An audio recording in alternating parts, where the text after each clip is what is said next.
नमस्कार साथियों, स्वागत है आपका कंसेप्ट नर्सिंग क्लासेस में।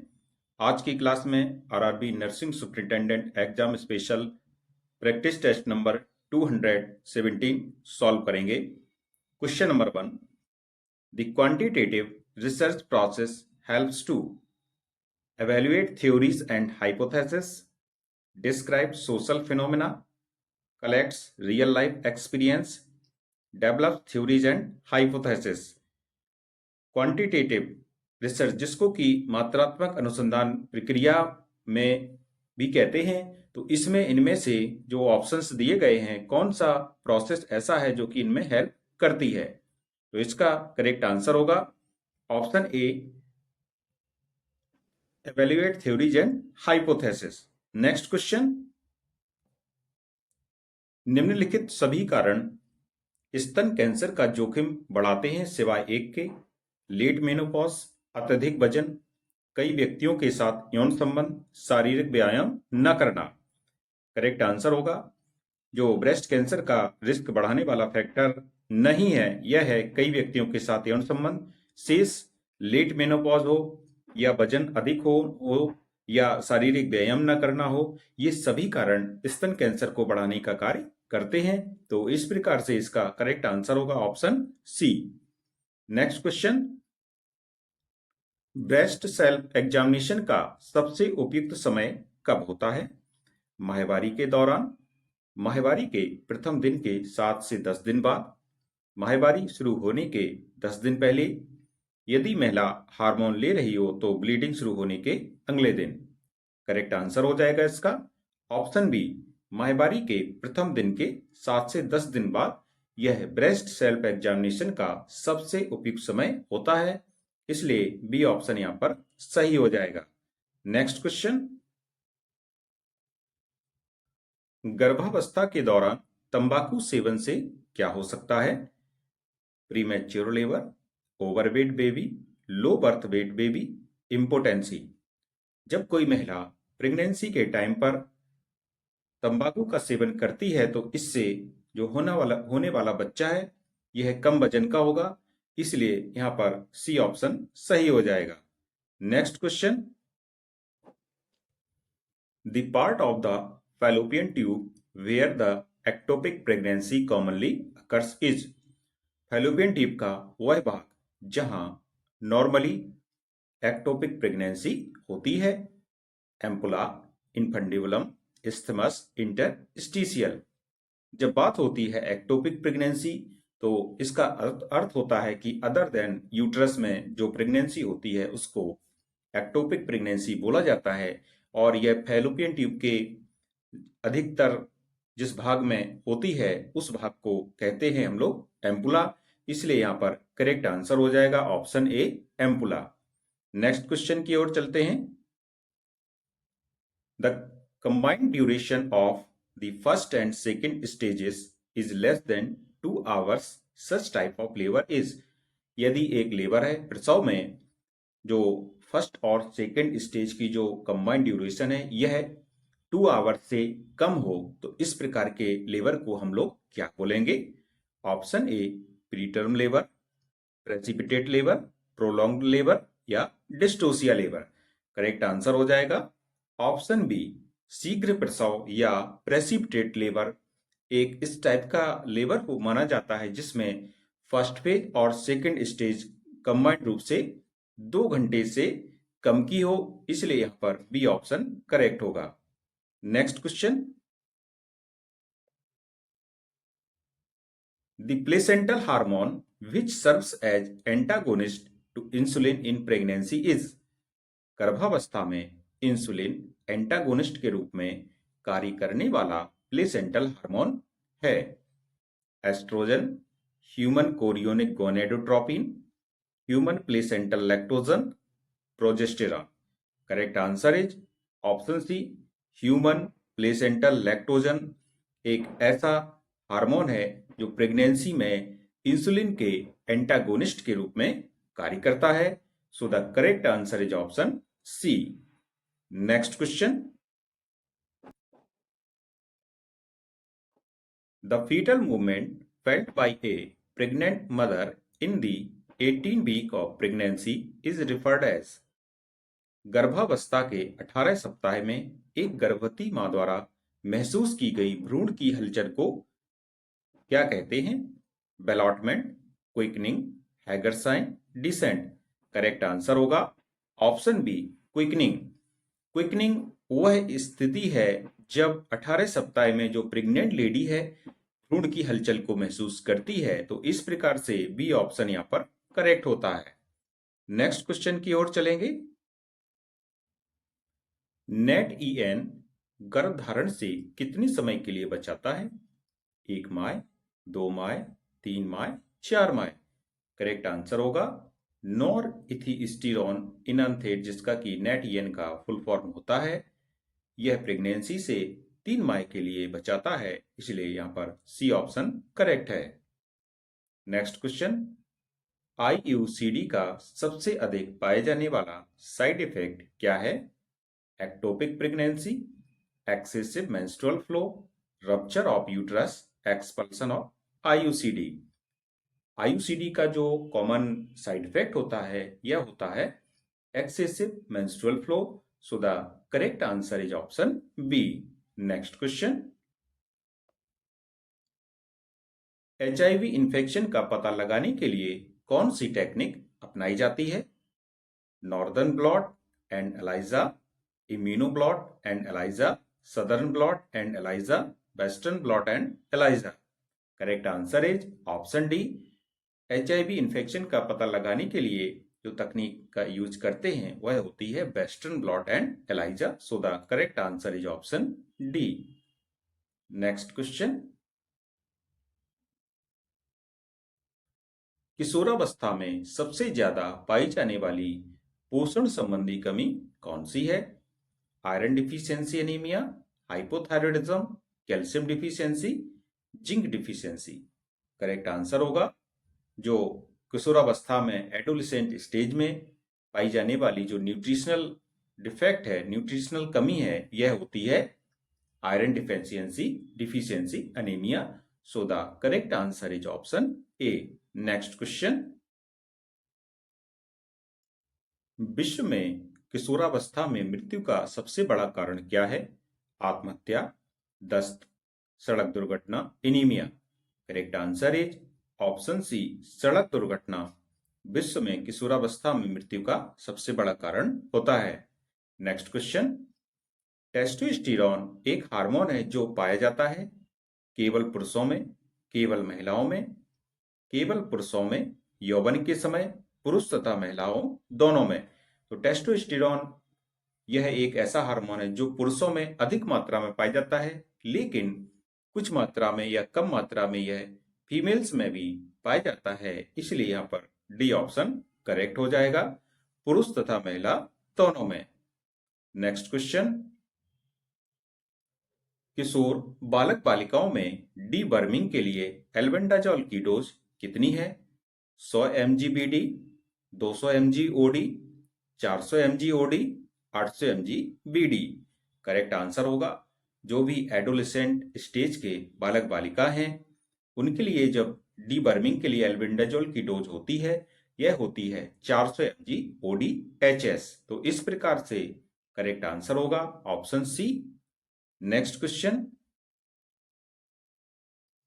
नॉन कम्युनिकेबल डिजीजेस एक व्यक्ति से दूसरे व्यक्ति को फैल सकते हैं, एक व्यक्ति से दूसरे व्यक्ति को संपर्क द्वारा नहीं फैलते हैं, वेक्टर्स द्वारा फैलते हैं, उपरोक्त में से कोई नहीं। तो नॉन कम्युनिकेबल डिजीजेस ऐसे बीमारियां होती हैं जो एक व्यक्ति से दूसरे व्यक्ति तक कांटेक्ट से नहीं फैलती हैं, इसलिए यहां पर बी ऑप्शन करेक्ट हो जाएगा। नेक्स्ट क्वेश्चन,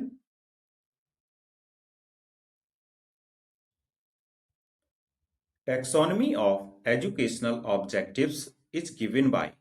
शैक्षिक उद्देश्यों का वर्गीकरण निम्न द्वारा किया गया था। John ड्वी, Mahatma Gandhi, Benjamin Bloom, Rabindranath Tagore. तो करेक्ट आंसर होगा शैक्षिक उद्देश्यों का जो वर्गीकरण है या टैक्सोनॉमी ऑफ एजुकेशनल ऑब्जेक्टिव्स है ये दिया गया था बेंजामिन ब्लूम के द्वारा, इसलिए यहां पर सी ऑप्शन करेक्ट है। Next question, The teaching techniques that can connect with the audience at an emotional level is known as। वे शिक्षण तकनीकें जो दर्शकों से भावनात्मक स्तर पर जुड़ सकती हैं।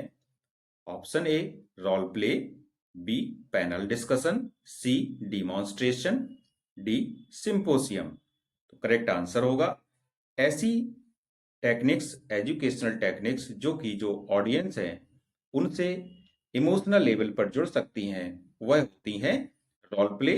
तो इस प्रकार से यहां पर ए ऑप्शन करेक्ट है। Next question, which among the following is not an example of three dimensional aids. निम्न में से कौन सा उदाहरण त्रिआयामी साधन का नहीं है।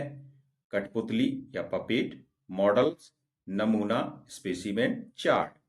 करेक्ट आंसर होगा इनमें से जो थ्री डायमेंशनल एड्स का उदाहरण नहीं है यह है ऑप्शन डी चार्ट।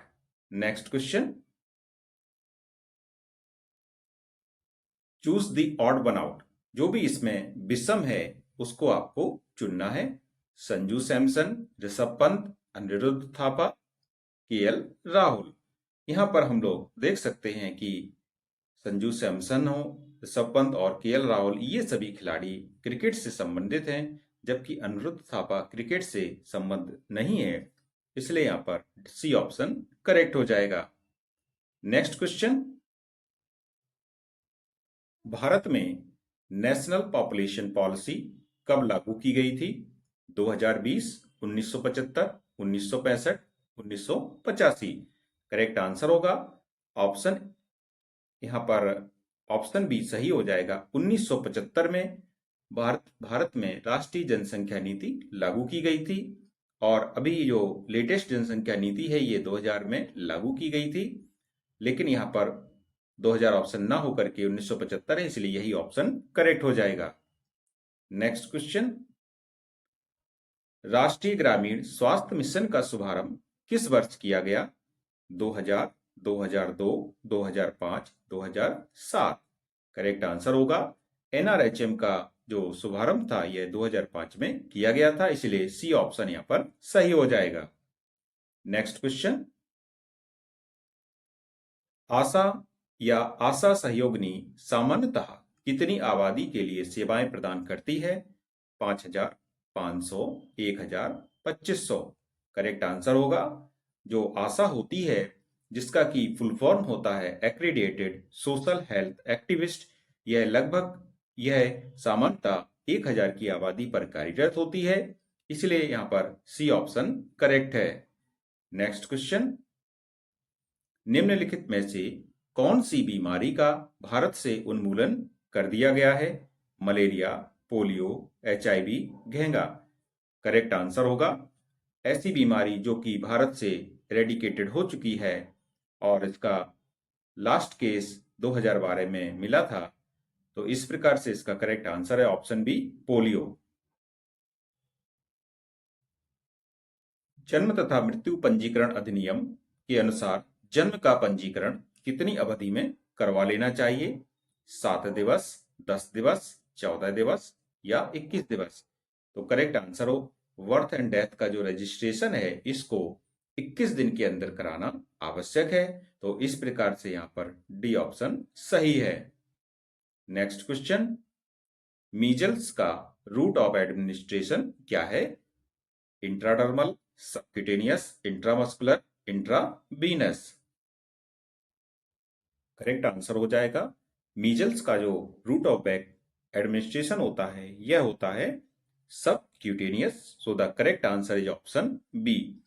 मीजल्स एक ऐसी वैक्सीन है जो कि लाइव वैक्सीन मानी जाती है और इसकी जो खोज हुई थी मीजल्स वैक्सीन की 1954 में खोज की गई थी जॉन एफ एंडर्स और पीवल्स द्वारा, और यह एक वायरल इन्फेक्शन होता है और इसका जो वायरस होता है मीजल्स का यह गले में, बलगम में, म्यूकस में रहता है और ये हवा के माध्यम से और व्यक्ति के सीधे संपर्क के माध्यम से भी फैलता है और इसका जो इंक्यूबेशन पीरियड होता है ये 10 से 14 दिन का होता है।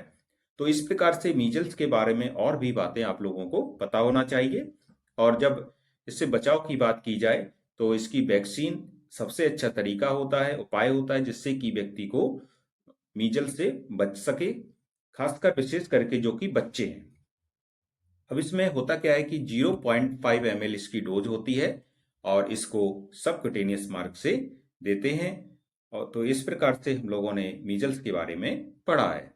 नेक्स्ट क्वेश्चन की ओर चलेंगे। एक वयस्क आदमी का बॉडी मास इंडेक्स कितना होना चाहिए?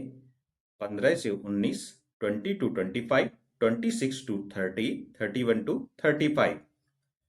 बॉडी मास इंडेक्स बीएमआई एक नॉर्मल व्यक्ति का जो होना चाहिए यह होता है 20 से 25, इसलिए बी ऑप्शन करेक्ट हो जाएगा। कुछ बातें और समझ लेते हैं कि सबसे पहले तो जो बॉडी मास इंडेक्स है इसका निकालने का एक फॉर्मूला होता है। यह फॉर्मूला होता है height in metre divided by पहले तो वेट इन केजी और हाइट इन मीटर स्क्वायर, व्यक्ति का जो भी हाइट है उसका स्क्वायर करेंगे और वेट में डिवाइड कर देंगे तो जो मान निकल करके आएगा यह बॉडी मास इंडेक्स होता है। नॉर्मली जो सही होता है ये 20 से 25 के बीच में होना चाहिए। यदि 20 से कम है तो लो वेट माना जाएगा और 25 से अधिक है तो हायर वेट माना जाएगा। तो इस प्रकार से करेक्ट आंसर होगा ऑप्शन बी। Next question. बच्चों में दस्त रोग के इलाज के लिए ओआरएस के साथ क्या दिया जाता है? Calcium, iron, vitamin, zinc. तो जब भी बच्चों को डायरिया की प्रॉब्लम होती है तो उनको सजेस्ट किया जाता है ओआरएस और प्लस जिंक। और ये जिंक की गोली 10 mg बच्चों के लिए होती है जो कि 14 डेज तक चलाई जाती है, पर डे एक गोली देनी होती है। तो इस प्रकार से इसका करेक्ट आंसर होगा option D, zinc. Next question. सामान्य व्यक्ति में HbA1c की मात्रा कितनी होती है?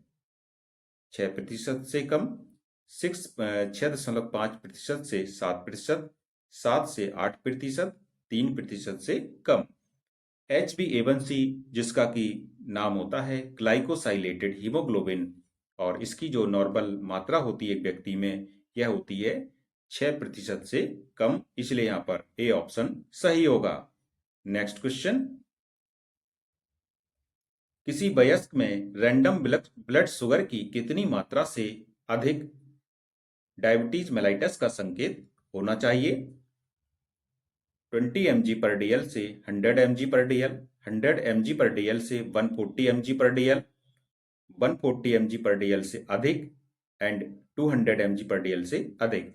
तो पहला ऑप्शन जो है आरबीएस का पूछा गया है कि आरबीएस यदि कितनी हो तो यह संकेत है कि डायबिटीज की संभावना है।